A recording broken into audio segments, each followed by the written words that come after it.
Nicolas Barrault, l'infirmier, explique à Camille que sa tension et ses constantes sont bonnes, et qu'avec l'accord du médecin, elle pourra quitter l'hôpital dès ce soir.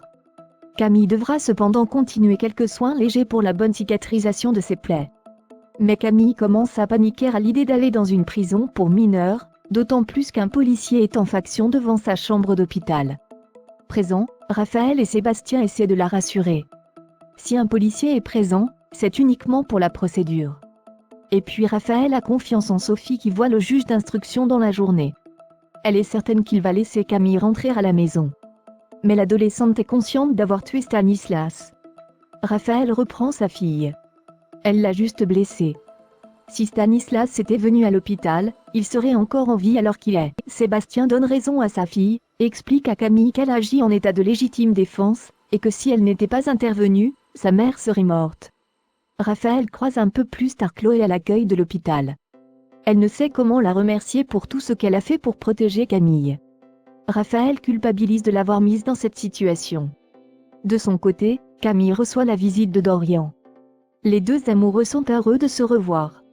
Camille lui fait part de sa peur d'aller en prison. Dorian lui promet que tout va bien se passer et déclare à Camille qu'il l'aime encore plus qu'auparavant. Le juge d'instruction a été sensible à l'argumentation de Sophie Novak qui a plaidé la légitime défense par filiation.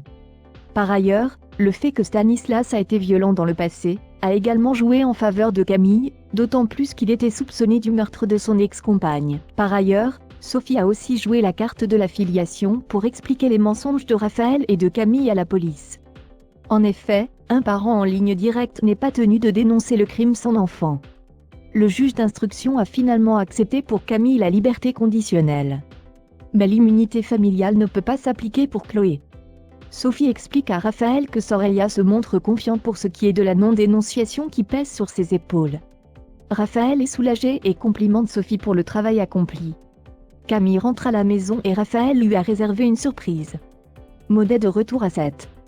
Quand elle a appris tout ce qui s'était passé, elle n'avait qu'une envie, revoir Camille, mais elle attendait le feu vert de leurs parents.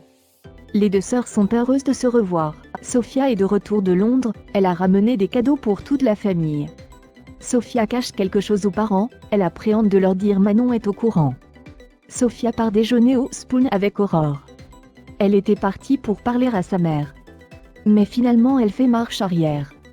Plus tard, Aurore appelle William, elle sent que Sophia cache quelque chose. William sent Sophia épanouie.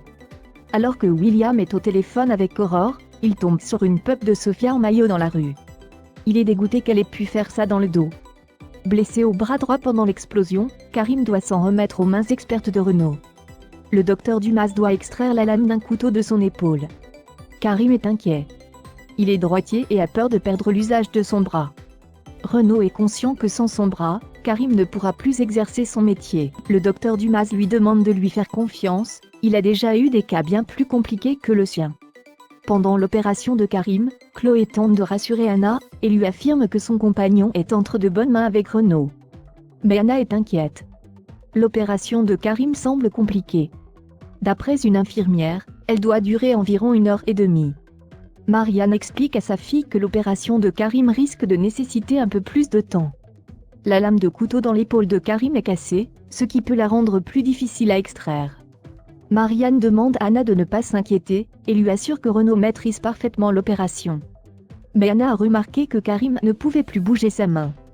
Marianne avoue à sa fille que Karim pourrait effectivement avoir des séquelles neurologiques, et lui assure qu'il y a très peu de chances que cela arrive. De son côté, Martin fait un point avec le procureur Perrault sur l'enquête. D'après les premières constatations, c'est le souffle de l'explosion qui a projeté le couteau dans l'épaule de Karim. Aux mains d'Alex et Jodis, la police technique et scientifique tente de déterminer l'origine de l'explosion. Peu de dégâts sont à déplorer et sont concentrés à l'atelier. Aucune installation d'humain n'a été touchée. Damien découvre un débris appartenant à la glacière dans laquelle était stockée la neige carbonique pour les cocktails moléculaires. Celle-ci contient du CO2, et si elle est conservée dans un contenant hermétique, le gaz s'accumule, ce qui peut provoquer une explosion. Nordine interroge Jordan et No qui avaient la charge du bar pendant l'inauguration du mât. Ils savaient pertinemment qu'ils ne devaient pas fermer hermétiquement la glacière. Jordan affirme avoir passé son temps à faire le service et No, lui, donnait un coup de main avec huître dès qu'il le pouvait. Quelqu'un a très bien pu toucher à la glacière sans qu'il le remarque.